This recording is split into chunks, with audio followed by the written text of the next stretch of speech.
Mesdames et messieurs, nous sommes au début de notre émission d'aujourd'hui et nous savons que toute parole de Dieu vient pour nous changer. Elle vient pour nous conseiller, pour nous donner une orientation et savoir, attendez un peu, il existe des choses que je dois faire pour être heureux. Quelles choses?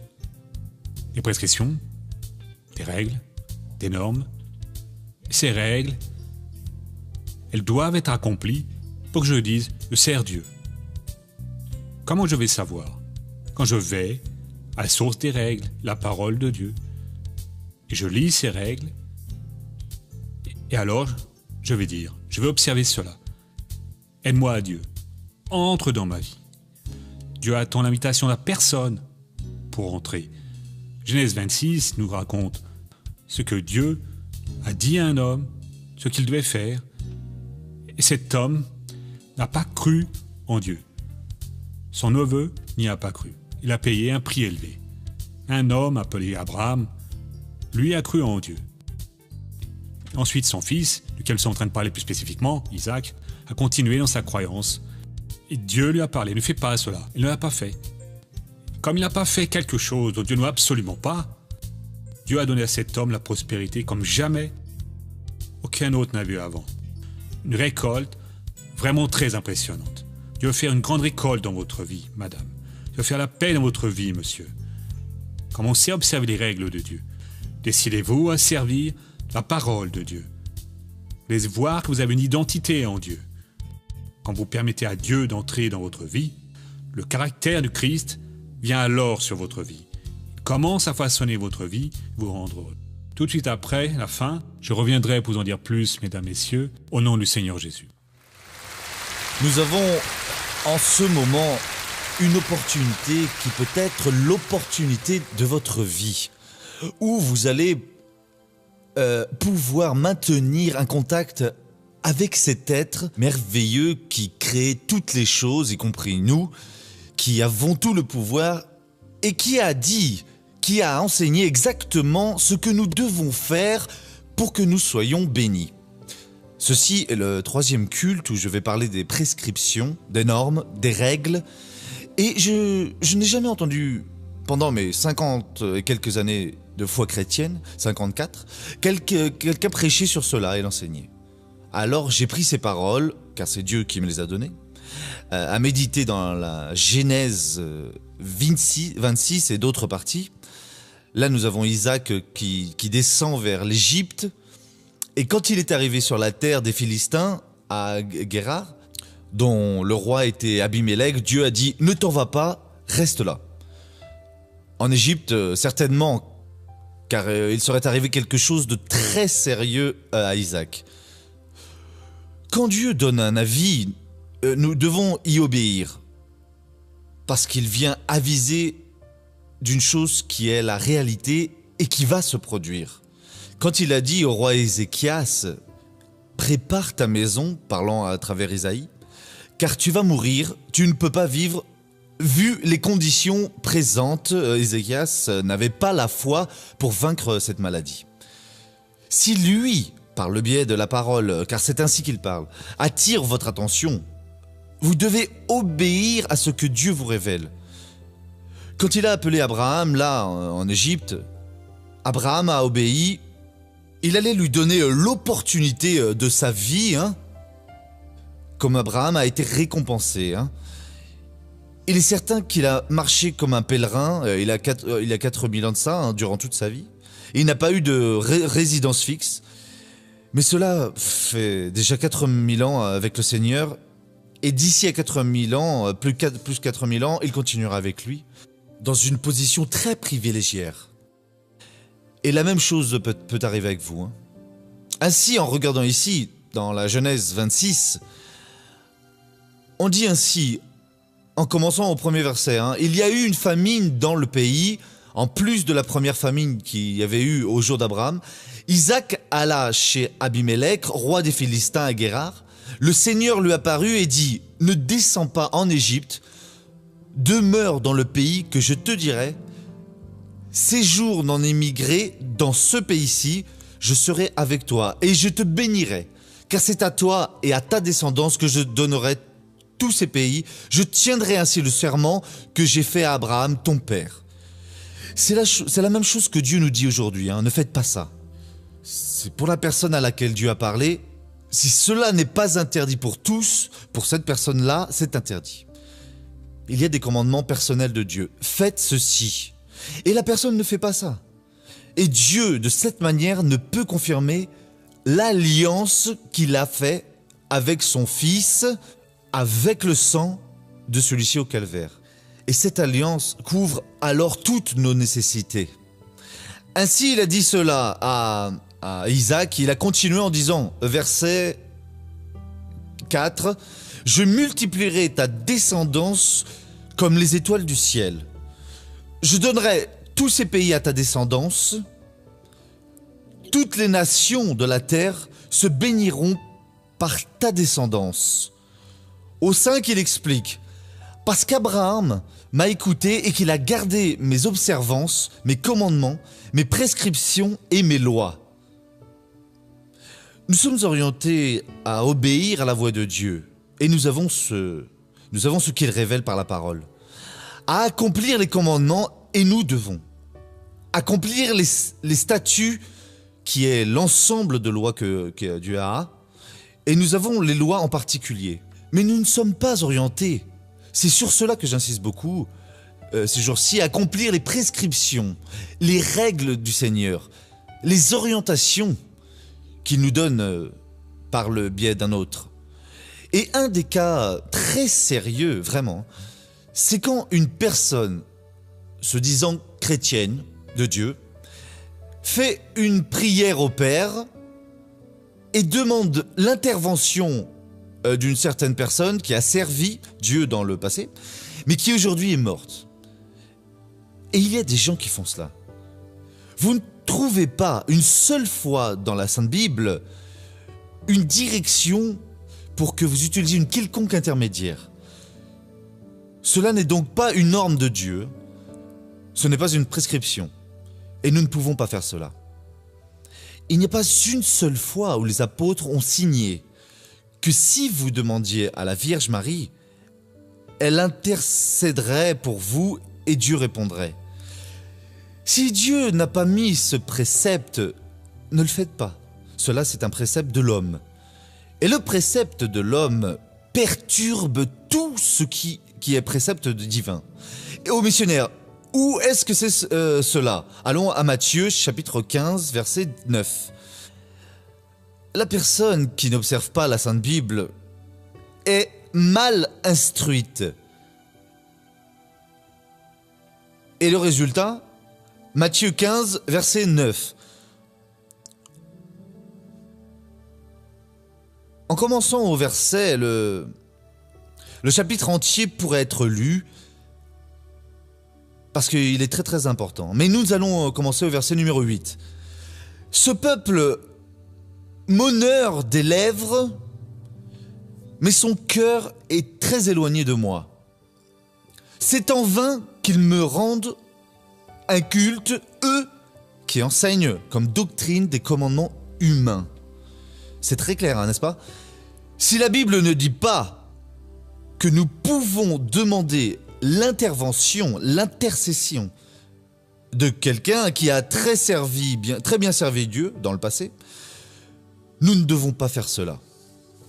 Cela c'est quelqu'un décervelé, hein, qui manquait quelques cases, hein, comme on dit, hein, et qui a créé cette doctrine, hein, où vous pouvez utiliser n'importe quel nom et n'importe quel défunt. Alors, j'ai dit la chose suivante. Dieu m'a utilisé au jour d'aujourd'hui. J'ai prêché la parole pour vous, et vous pouvez demander que je prie pour vous. Pourquoi? Parce que je suis dans mon ministère. Mais va arriver le jour où je ne vais plus être ici, hein, ni vous, nous, tout le monde, nous passons. Il y a quelques années de ça, nous étions des gamins. Aujourd'hui, je suis entré dans l'âge de la maturité. Et un jour prochain, je vais m'en aller, comme tout le monde est déjà parti. Mon grand-père, arrière-grand-père, mon père, puis moi, mon fils un jour, mon petit-fils, enfin, tout le monde. Et ça continue ainsi. Le jour où je vais partir, ça ne sert à rien de demander à nouveau. Alors vous allez dire, non, je vais prier parce que le missionnaire était un homme de Dieu, il était un saint aujourd'hui. Oh, Saint Soares. Vous voyez, si j'entends ça, et que Dieu le permet, je viendrai vous donner un coup sur la tête. Hein. Ou alors me tournant vers votre derrière et je vais vous mettre mon pied là pour que vous appreniez un peu. Mais je ne vais pas entendre cela. Hein. Mais pourquoi est-ce que je ne vais pas entendre? Parce que la Bible dit que les morts ne savent rien. Mais vous êtes le meilleur des intentions. En pleurant, contrit, ô saint tel. Vous êtes hors de la parole de Dieu. Hein. Et qu'est-ce qu'on dit ici? Nous allons lire à nouveau Isaïe, c'est Matthieu 15, versets 8, 9. Ce peuple m'honore des lèvres. On prie pour moi avec les lèvres. Hein. Mais son cœur est très éloigné de moi. Parce que, non, il n'a pas demandé. Vous êtes en train de prendre ce qui est en vain, qui me rendent un culte, eux qui enseignent comme doctrine des commandements humains. Ce n'est pas de Dieu. L'homme n'a pas les moyens de créer une quelconque doctrine. L'homme a péché, mes frères. C'est par miséricorde que Dieu nous sauve, c'est par la grâce de Dieu, moyennant la foi. L'homme le plus saint que vous connaissez, il est très très loin d'arriver au minimum pour faire plaisir à Dieu.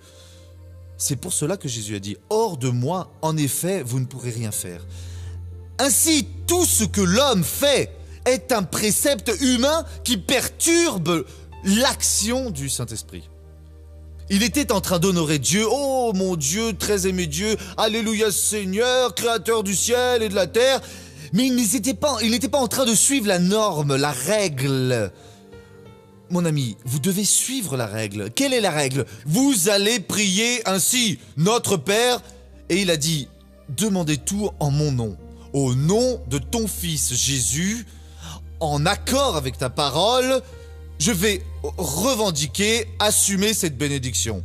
C'est une chose triste. Hein. Des personnes s'efforcent, se sacrifiant, des personnes faisant de tout pour obtenir quelque chose un soulagement et ils ne l'obtiennent pas.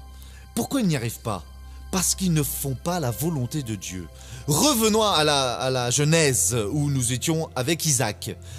Alors, le Seigneur dit à Dieu qui allait bénir toutes les terres, et parce que toutes les nations causent de la semence d'Isaac. Et pourquoi est-ce qu'il a fait cela? Au verset 5, parce qu'Abraham m'a écouté et qu'il a gardé mes observances, mes commandements, et il a gardé quoi de plus? Mes prescriptions. Abraham a appris qu'il y a 4000 ans qu'il ne suffisait pas d'écouter la voix de Dieu, de garder des commandements, d'accomplir les statuts et de pratiquer la loi de Dieu. Mais il devait ainsi garder la norme, les modes d'opération. Comment est-ce que ça arrive? Qu'est-ce qu'il faut que je fasse? Qu'est-ce que Dieu veut de moi? Je ne peux pas croire à présent, mes frères. Nous allons monter ces escaliers à genoux parce que le genou s'écorche, que la chair soit à vivre, alors là Dieu va obéir. Il n'a jamais dit cela dans la Bible. Cela, c'est de la doctrine de l'homme, du CORS qui est devenu cinglé et a inventé quelque chose et a fait les personnes se tromper. Ce peuple m'honore des lèvres, mais son cœur est très éloigné de moi. C'est en vain qu'ils rendent un culte, eux qui enseignent comme doctrine, qui sont les normes, prescriptions, règles des hommes. Cela n'a aucune valeur. À présent, apprenez comment est-ce que Dieu veut que nous procédions. Chacun disant la vérité à son prochain, cela c'est la prescription de Dieu. Nous ne pouvons dire des mensonges. Et en faisant... Alors nous demanderons satisfaction à Dieu. Si nous satisfaisons le Seigneur, alors il va nous bénir. Je viens vous bénir, Isaac, parce que Abraham, ton père, a gardé mes préceptes, et en plus d'avoir gardé mes statuts, mes jugements, avoir écouté ma voix et avoir été obéissant. Avoir fait ce que j'ai ordonné. Il a aussi conservé la manière, et c'est pour cela que je vous bénis. Cela est si important qu'un jour nous partons et Dieu va bénir nos enfants, nos petits-enfants, parce qu'il y a eu une personne qui a cru et qui a été bénie. Et a fait ce qui devait être fait. Faites-le. Vous allez vivre bien aujourd'hui et vous allez être une bénédiction. Amen. Regardons maintenant le feuilleton de la vie réelle.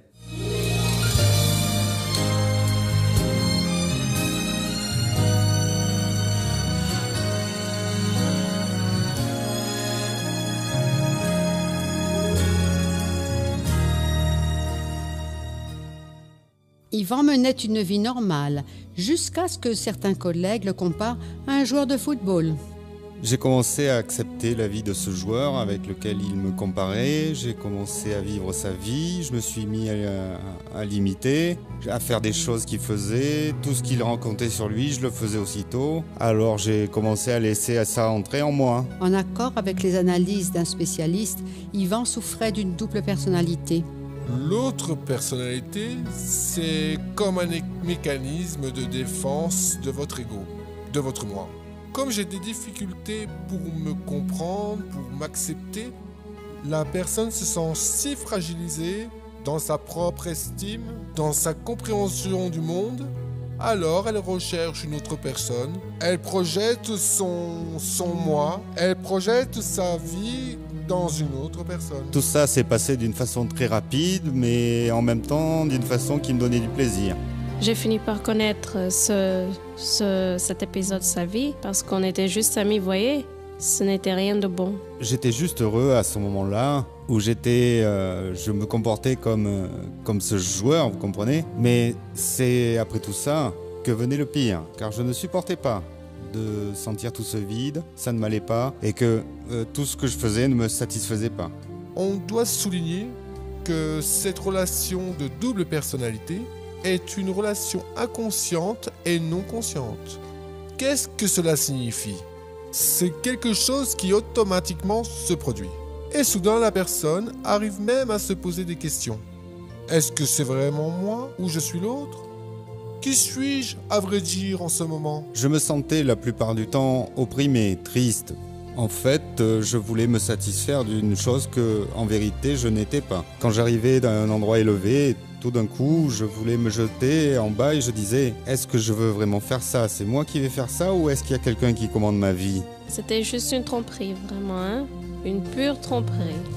Quand une situation de cette nature charistique comme pour Yvan n'est pas bien travaillée, demain, il assume une personnalité moderline, c'est-à-dire pouvant évoluer vers un cadre plus pathologique, une pathologie plus accentuée, pouvant même devenir un cadre psychotique, c'est-à-dire une maladie mentale plus accentuée. Avant que le pire ne se produise, Vanessa découvre la parole de Dieu et voit les attitudes d'Yvan avec un regard spirituel. J'ai commencé à réaliser que c'était pas normal ce qu'il avait, hein ? Et je me suis mise à prier pour lui aussi. J'ai commencé à suivre le programme du missionnaire et une des fois que je l'ai vu, j'avais changé de chaîne sur la télévision pour suivre la Formule 1 le dimanche matin et je suis tombé sur son programme. C'est à cette occasion que j'ai découvert son programme télé. J'ai assisté au culte de la parole, j'ai prié. Ce jour-là, je suis resté de 30 à 40 minutes à pleurer en présence de Dieu, parlant avec Dieu, priant. Et Dieu m'a répondu. Il a répondu à tous mes doutes, à tout ce que j'avais fait de mauvais, car j'avais pensé de travers. Et Dieu a tout éclairci pour moi. Ça a modifié ma vie, ça m'a fait me transformer. À partir de ce moment-là, je peux dire que je me suis converti. Avec le temps ensuite, il a été baptisé. Après avoir rencontré plusieurs paroles, médité, j'ai trouvé la parole de la Genèse 12, dans laquelle Dieu parle à Abraham, parce qu'il voulait qu'Abraham sorte du milieu de sa descendance et aille vers une terre qu'il lui montrerait. J'ai pris cette parole pour moi, vraiment, et j'ai vu que Dieu avait une vie nouvelle pour moi, une vie différente de celle que je vivais, une vie dans laquelle je pourrais réellement me réaliser. Et à partir de ce moment-là, j'ai commencé à voir que je n'avais pas de vie, que je vivais la vie d'une autre personne, qui était une illusion, que c'était une chose qui n'était pas à moi, comprenez ? Et alors, j'ai commencé à réellement rechercher Dieu, pour vouloir savoir quel était le chemin que Dieu avait, et là, réellement, j'ai commencé à vivre ma vie. Moi, en tant que psychologue, je crois dans tous les mécanismes, en tous les points de vue théoriques qui sont défendus par la psychologie. Cependant, dans une perspective de foi, moi, en tant que chrétien évangélique aussi, je crois dans une intervention, à une intervention de Dieu, à une intervention du Seigneur Jésus, dans un cadre pathologique comme celui d'Yvan. Je suis complètement réalisé, j'ai plus besoin de rien, le Seigneur m'a déjà tout donné. Hey Yvan, Le joueur que vous vouliez être est déjà à moitié chauve aujourd'hui, hein, c'est bien ça, hein? Ouais. Ouais. Et il avait moins de cheveux ici, hein. Yvan, comment est-ce qu'il va aujourd'hui? Aujourd'hui, grâce à Dieu, tout ce que je voulais avoir, aujourd'hui, Dieu me le donne en double. Surtout pour ma famille. Les femmes dont j'avais besoin, je courais tout le temps après. Aujourd'hui, j'ai mon épouse et je suis satisfait avec elle. Dieu m'a donné en présent 2 jolies filles, vous voyez, et tout ce que je pensais vouloir être, aujourd'hui, Dieu me le donne. J'ai pas besoin d'être C'est non. bien, on applaudit Jésus. Merci beaucoup, Jésus. On peut voir des frères dont les problèmes sont les plus divers. Une personne qui est malade, une personne qui se trouve sans avoir de travail, et un autre qui se met à penser qu'il est un tel, hein, et se fait passer pour telle personne. Je veux dire, nous devons être ce que nous sommes réellement. Nous voulons changer, nous allons chercher Dieu. Accomplir ici les orientations de la Bible, le Seigneur Dieu nous change et fera de nous des personnes grandement bénies.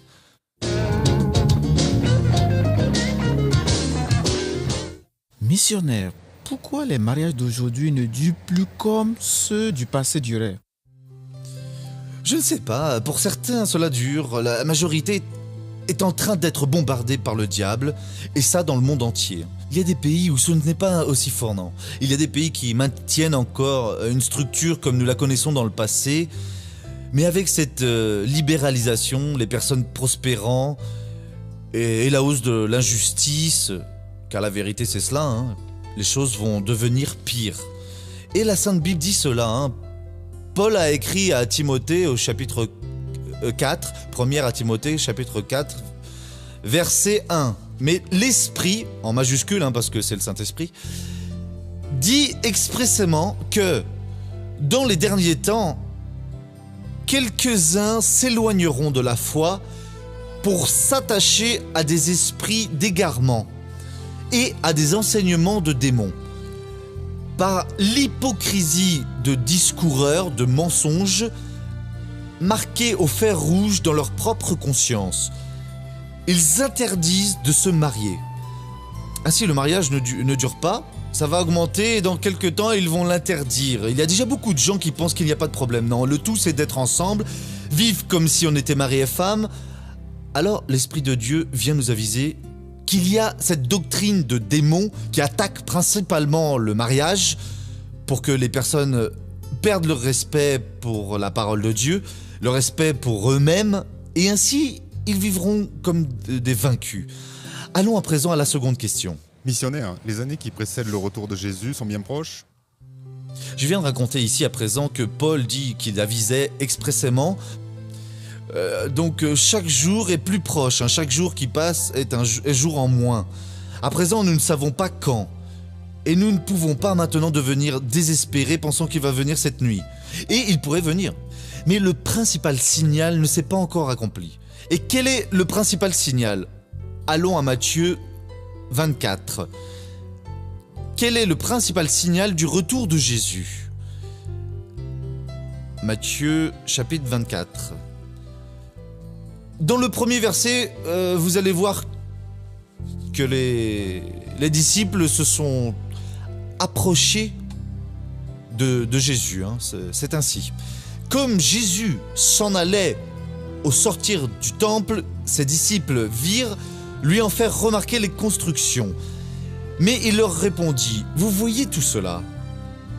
Amen, je vous le dis, il ne restera pas ici pierre sur pierre qui ne soit renversée. » Matthieu 4,3. Comme il était assis sur le mont des Oliviers, les disciples vinrent lui demander en privé, « Dis-nous, quand cela arrivera-t-il? Et quel sera le signe de ton avènement et de la fin du monde ?»